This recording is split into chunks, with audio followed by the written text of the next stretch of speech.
Renad, thanks for joining us. How encouraged are you by what you've seen out of the UN today? Are these real steps being taken now to bring peace to Syria? Well, that's a good question. I mean, there is an element of it being an unprecedented move to have, the Security Council come to any form of agreement on Syria. I mean, for the last 5 years, this is what's been missing. And a lot of hope was lost that the United Nations as an institution or as an organization could actually come to the table and even pretend to meet at some point to try and form some transition or to some future for Syria. So there is an element of it being a distinct moment. And there also is a sense of urgency. I mean, you see there's the time frame now. Before there was never time frames, but they have a time frame. They want to reach a ceasefire in a month's time. They want to reach elections in 18 months' time. So the time frame as well, they're setting goals and they're setting limits for themselves. So there is, to an extent, something distinct to the Vienna process, which is what we're in today. Do you think, Renad, the opposition groups that met in Saudi just a few weeks ago will actually be able to sit down with Bashar al-Assad for productive negotiations as early as next month, as the UN is hoping? Do you think that's a bit too optimistic?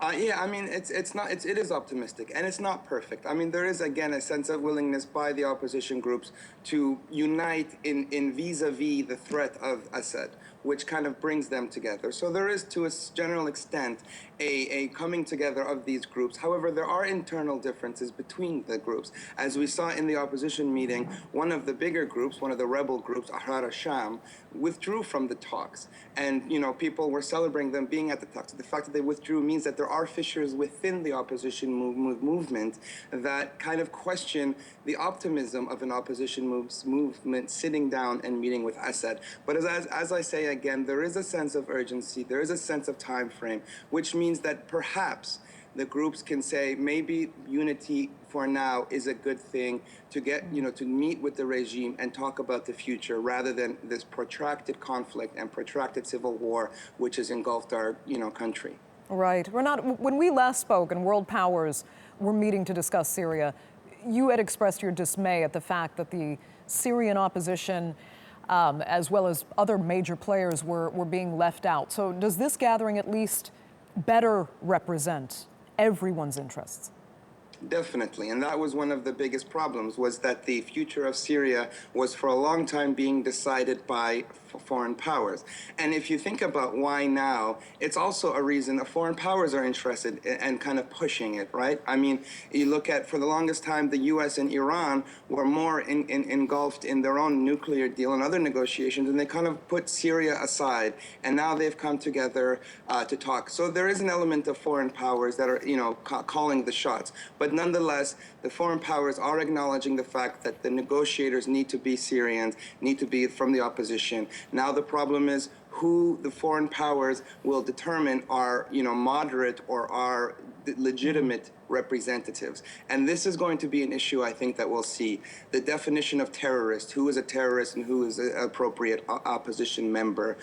We'll see squabbles over between the different foreign powers over who can represent Syrians. Yes, we will. And it's always interesting to note how cordial and polite these leaders are in the context of these meetings. But the truth is they vehemently disagree over the most fundamental issues. So what happens if Russia refuses to stop its full support of Bashar al-Assad and continues on its separate axis from the United States and the rest of the Western governments involved?